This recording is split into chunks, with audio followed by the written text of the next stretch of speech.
Hello everyone, চলে এসেছি আবারও একটা মিনি ব্লগ নিয়ে তোমাদের সাথে শেয়ার করব বলে।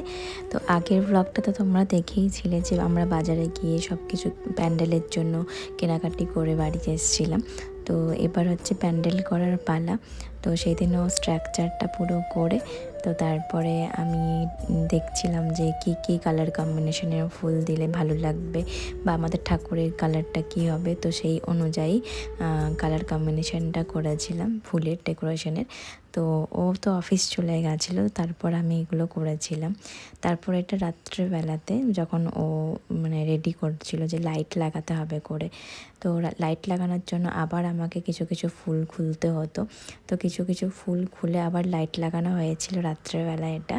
তো আমার পক্ষে লাইট লাগানো সম্ভব ছিল না, তো এটা ওর কাজ, এটা তো ও এসে করেছিল।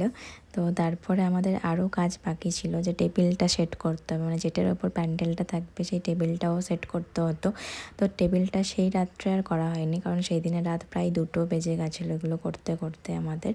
তো মোটামুটি এক স্ট্রাকচারটা বানিয়ে ফেলেছিলাম, আর টেবিলটা আমি তার পরের দিন আমি আর একটা বোন মিলে, তো আমরা দুজন মিলে করেছিলাম। তো সেটা মনে হয় ভিডিও ক্লিপ নেওয়া হয়নি, খুব ব্যস্তই ছিলাম, যেহেতু বাড়ির পুজো তো খুব ব্যস্ত হয়েছিলাম ওই হিসাবে। তো তার মধ্যেও কিছু কিছু ভিডিও নিয়ে তো আমি ভিডিওটা বানালাম তো তোমাদেরকে শেয়ার করার জন্য। আর লাস্ট ফিনিশিং তোমরা দেখতেই পাচ্ছ আমাদের প্যান্ডেলের ভিডিও। চলো এই পর্যন্ত।